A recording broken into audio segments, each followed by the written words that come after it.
आगे क्लास में हम पढ़ेंगे इम्पल्स टरबाइन के बारे में। इम्पल्स टरबाइन क्या होता है देखते हैं। हमको यहाँ पे दो वर्ड दिख रहा है, इम्पल्स और टरबाइन। टरबाइन क्या होता है? टरबाइन एक प्राइम मूवर होता है जो हाइड्रोलिक एनर्जी को मैकेनिकल एनर्जी में कन्वर्ट करता है। मतलब जो वाटर का जो काइनेटिक एनर्जी रहता है उसको मैकेनिकल एनर्जी में कन्वर्ट करता है। इम्पल्स क्या होता है? इम्पल्स मतलब होता है चेंज इन मोमेंटम। मोमेंटम क्या होता है? Momentum product of mass into velocity, इसको हम बोलते हैं लीनियर मोमेंटम। तो इम्पल्स क्या होता है? Change in momentum. इम्पल्स क्या होगा? ये होगा चेंज इन मोमेंटम। मोमेंटम को हम पी से दिखाते हैं। मोमेंटम को हम पी से दिखाते हैं तो पी इक्वल टू क्या हो जाएगा? Mass into velocity. अब यहाँ पे देखते हैं हमारे पास एक ऑब्जेक्ट है जिसका मास है m, इसका इनिशियल वेलोसिटी है u और फाइनल वेलोसिटी है v। पहले इस पोजीशन में इसका मोमेंटम कितना होगा? m into you. इस पोजीशन में m इंटू वी। तो यहाँ पे मास कांस्टेंट रहेगा, वेलोसिटी में क्या रहेगा? वेरिएशन रहेगा, लेकिन जो ऑब्जेक्ट का मास है वो कांस्टेंट रहेगा। तो यहाँ पे चेंज इन मोमेंटम कितना हो जाएगा? Delta P equal to M into V minus M into U equal to M V minus U. ये क्या हो जाएगा? Change in momentum. इसी को हम क्या बोलेंगे? इम्पल्स। तो इम्पल्स फोर्स क्या होता है? इम्पल्सिव फोर्स होता है rate of change of the object momentum per unit time. तो इम्पल्सिव फोर्स क्या होगा? Change in momentum, change in momentum upon time. तो ये हो जाएगा delta P upon delta T. इसको हम बोलेंगे इम्पल्सिव फोर्स। अब इम्पल्सिव फोर्स में हमने देखा चेंज इन मोमेंटम क्या आया? Mass into final velocity minus initial velocity, और ये हो गया डेल्टा। ये हो जाएगा m into change in velocity upon change in time. तो हमको पता है एक्सेलरेशन क्या होता है? Change in velocity upon change in time, ये हमारा एक्सेलरेशन होता है। तो फोर्स क्या हो जाएगा? Mass into acceleration.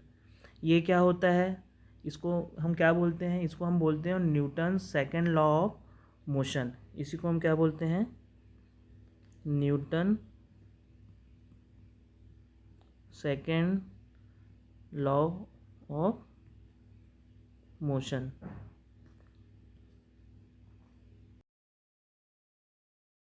जो इम्पल्स टरबाइन रहता है वो Newton second law of motion के प्रिंसिपल पे काम करता है। और ये जो इम्पल्सिव फोर्स है ये क्या होता है? Delta P upon delta T. तो ये टाइम जितना कम रहेगा, जितने कम टाइम में इम्पैक्ट होगा उतना ही ज़्यादा हमारा क्या रहेगा? इम्पल्सिव फोर्स रहेगा। तो हमने देखा इम्पल्स टरबाइन का प्रिंसिपल के बारे में। अभी इसका डेफिनेशन देखते हैं। If all the available hydraulic energy is completely converted into kinetic energy at atmospheric pressure, that turbine is known as impulsive turbine। Water का फ्लो सीक्वेंस देखते हैं। इम्पल्स टरबाइन में वाटर कैसे फ्लो होता है? तो वाटर सबसे पहले पेन स्टॉक से नोजल में जाता है, ये नोजल में जाता है। उसके बाद नोजल से कहाँ पे जा रहा है? ये बकेट पे जाता है। तो पेन स्टॉक से होते हुए नोजल में, नोजल से बकेट में। ये पेन स्टॉक में जो वाटर रहता है, पेन स्टॉक क्या होता है? पेन स्टॉक एक पाइप रहता है जिसका डायमीटर बहुत ज़्यादा रहता है। ये रिजर्वायर से कनेक्टेड रहता है जहाँ से ये वाटर को सप्लाई करता है नोजल में। एक तरह का ये बड़ा सा पाइप रहता है। अब हम देखते हैं मेन कंपोनेंट इसके। तो पहला है नोजल एंड स्पेयर। नोजल क्या करता है? जो पेन स्टॉक में जो वाटर है उसको बकेट की तरफ भेजता है, बकेट की ओर भेजता है और बकेट पे स्ट्राइक करवाता है। सेकंड है रनर एंड बकेट। ये हमको रनर दिख रहा है, ये हमारा रनर है और ये बकेट है।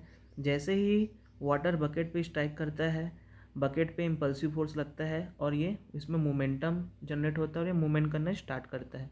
जैसे ही मूवमेंट करता है रनर भी मूवमेंट करना स्टार्ट करता है। तीसरा है ब्रेक नोजल। ब्रेक नोजल यहाँ पे एक और नोजल लगा रहता है जिसको हम क्या बोलते हैं, ब्रेक नोजल। जैसे कि इसके नाम से समझ आ रहा है, ये जो रनर रोटेट हो रहा है उसको रोकने के लिए इस नोजल से हम वाटर का फ्लो कराते हैं, जिससे ये जो रनर है वो जिस टाइम पे हमको रोकना है उस टाइम पे रुक जाता है। चौथा कंपोनेंट है केसिंग। केसिंग क्या काम करता है, जब वाटर बकेट से स्ट्राइक करता है और यहाँ पे रोटेट होता है तो वाटर भी क्या होता है, वाटर का फ्लो आउटसाइड में भी होता है, तो ये वाटर को आउटसाइड में बाहर जाने नहीं देता और यहीं पे उसे टकरा के वाटर क्या हो जाता है, ये टेल रेस में आ जाता है। फर्स्ट टरबाइन का वर्किंग देखते हैं। पैन स्टॉक क्या करता है, रिजर्वायर से जो वाटर आ रहा है उसको नोजल तक ले जाता है। तो पैन स्टॉक में जो वाटर है उस पर किस टाइप का एनर्जी रहता है, पहला रहता है पोटेंशियल एनर्जी और रहता है एक प्रेशर एनर्जी। तो यहाँ पे दो टाइप का एनर्जी रहता है, पोटेंशियल एनर्जी और प्रेशर एनर्जी। ये किस पे डिपेंड करते हैं, हाइट पे डिपेंड करते हैं। ये रिजर्वायर जितने ज़्यादा हाइट पे लगा रहेगा उतना ही ज़्यादा इसका पोटेंशियल एनर्जी या डेटम एनर्जी और प्रेशर एनर्जी रहेगा। प्रेशर एनर्जी कैसे बढ़ेगा, हाइट के साथ हमको पता है प्रेशर इक्वल टू क्या होता है, रो जी एच। तो जितना ज़्यादा हाइट रहेगा उतना ज़्यादा प्रेशर रहेगा। इसका मतलब जो पैन स्टॉक में जो वाटर है उसका प्रेशर क्या रहता है, ज़्यादा रहता है। अब ये जो वाटर जैसे ही नोजल से बाहर आएगा, ये नोजल से यहाँ पे से बाहर आ रहा है, तो वाटर का जो एनर्जी है वो काइनेटिक एनर्जी में चेंज हो जाता है। काइनेटिक एनर्जी ऑफ वाटर में चेंज हो जाएगा। वाटर का कौन सा एनर्जी काइनेटिक एनर्जी में चेंज हो रहा है, पोटेंशियल एनर्जी और प्रेशर एनर्जी काइनेटिक एनर्जी में चेंज हो रहा है। अब सबसे इम्पोर्टेंट बात, जैसे ही वाटर नोजल से बाहर आया यहाँ पे का प्रेशर क्या हो जाएगा, एटमॉस्फेरिक प्रेशर हो जाएगा। इसका मतलब जब वाटर टरबाइन में एंट्री कर रहा है तो उसका प्रेशर क्या रहेगा, एटमॉस्फेरिक प्रेशर रहेगा। नोजल का एक कैरेक्टरिस्टिक रहता है, नोजल क्या करता है, प्रेशर को डिक्रीज करता है और वेलोसिटी को इंक्रीज करता है। तो जो ये वाटर नोजल से बाहर आ रहा है उसका वेलोसिटी बहुत ज़्यादा रहेगा। अगर इसका वेलोसिटी ज़्यादा रहेगा तो ये बहुत कम टाइम में ये बकेट को स्ट्राइक करेगा। जब ये बकेट को स्ट्राइक करता है तो उसमें एक इम्पल्सिव फोर्स लगता है। तो हम देखते हैं, जैसे ही वाटर जेट, ये वाटर जेट है जो नोजल से बाहर आ रहा है, नोजल से निकलकर बकेट पर स्ट्राइक करता है, बकेट पर एक इम्पल्सिव फोर्स लगता है। ये बकेट हो गया, ये वाटर स्ट्राइक करेगा तो इसमें क्या लगाएगा, इम्पल्सिव फोर्स लगाएगा। इम्पल्सिव फोर्स लगने से इसको मोमेंटम मिलता है, जिससे ये बकेट क्या है, रोटेट होना स्टार्ट करता है। अब ये बकेट किससे कनेक्टेड रहता है, किसके ऊपर माउंट रहता है, रनर के ऊपर रहता है। तो जैसे ही बकेट रोटेट होता है रनर भी क्या रहता है, रोटेट होना स्टार्ट करता है। इसको हम यहाँ पे देखते हैं, जैसे ही बकेट यहाँ पे रोटेट होगा, बकेट के साथ रनर कनेक्टेड है, रनर भी क्या होगा, रोटेट होना स्टार्ट करता है। अब रनर के साथ क्या माउंट है, रनर के साथ शाफ्ट माउंट रहता है, शाफ्ट कनेक्टेड रहता है। जैसे ही रनर रोटेट होना स्टार्ट करता है, शाफ्ट भी क्या होता है, रोटेट होता है, जिससे हमको जो वाटर का काइनेटिक एनर्जी है वो मैकेनिकल एनर्जी में कन्वर्ट हो जाता है। जो वाटर का काइनेटिक एनर्जी यहाँ पे है, काइनेटिक एनर्जी जो वाटर का है शाफ्ट के रोटेशन से मैकेनिकल एनर्जी में कन्वर्ट हो जाता है। और जो वाटर यहाँ से बाहर निकल रहा है वो केसिंग से टकरा कर फिर से ये नीचे आ जाता है। तो नीचे में क्या, कौन सा प्रेशर है, एटमॉस्फेरिक प्रेशर है। तो टरबाइन के इनलेट में भी कौन सा प्रेशर रहेगा, जब वाटर एंट्री कर रहा है तो एटमॉस्फेरिक प्रेशर, और जब वाटर बाहर जा रहा है टरबाइन से तो भी एटमॉस्फेरिक प्रेशर ही रहता है।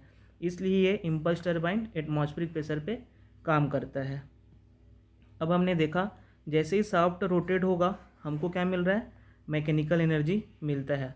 जब इस शाफ्ट को हम किसी जनरेटर से कनेक्ट करते हैं तो ये मैकेनिकल एनर्जी से हमको इलेक्ट्रिसिटी मिलता है, और हमको मैकेनिकल एनर्जी को इलेक्ट्रिकल एनर्जी में कन्वर्ट कर लेते हैं। यहाँ पे देखते हैं, रनर के रोटेट होने से टरबाइन शाफ्ट रोटेट हो रहा है, जिससे वाटर का जो काइनेटिक एनर्जी है मैकेनिकल एनर्जी में कन्वर्ट हो गया, जैसे कि मैंने अभी वर्किंग में बताया। उसके बाद क्या है, और जब ये शाफ्ट को हम टरबाइन शाफ्ट को जनरेटर से कनेक्ट करते हैं तो जो मैकेनिकल एनर्जी है वो इलेक्ट्रिकल एनर्जी में कन्वर्ट हो जाता है। तो हमने इम्पल्स टरबाइन में देखा कि ऑल अवेलेबल हाइड्रोलिक एनर्जी, मतलब वाटर का पोटेंशियल एनर्जी और प्रेशर एनर्जी किस में कन्वर्ट होता है, काइनेटिक एनर्जी ऑफ वाटर में कन्वर्ट होता है। कौन से प्रेशर में, एटमॉस्फेरिक प्रेशर में। सेकंड है टरबाइन शाफ्ट के रोटेशन से काइनेटिक एनर्जी मैकेनिकल एनर्जी में कन्वर्ट होता है। और थर्ड है जनरेटर की सहायता से मैकेनिकल एनर्जी को इलेक्ट्रिकल एनर्जी में कन्वर्ट करते हैं। तो मेरे ख्याल से जहाँ जो हमने अभी इम्पल्स टरबाइन में देखा वो Newton second law of motion देखा, वर्किंग और कैसे यहाँ पे एनर्जी काइनेटिक एनर्जी से मैकेनिकल एनर्जी, मैकेनिकल एनर्जी से इलेक्ट्रिकल एनर्जी में चेंज होता है, उसको देखा। पेल्टन टरबाइन जो होता है इम्पल्स टरबाइन का एग्जाम्पल होता है। पेल्टन टरबाइन में भी सेम कॉन्सेप्ट रहेगा, सेम यही डायग्राम रहेगा, इसी को हम पढ़ेंगे। इसमें कुछ भी डाउट है, वाटर फ्लो सीक्वेंस भी देखा हमने, वाटर का फ्लो सीक्वेंस मेन कंपोनेंट, तो कुछ भी डाउट है तो आप पूछ सकते हैं। बहुत सिंपल टॉपिक है। Okay, thank you.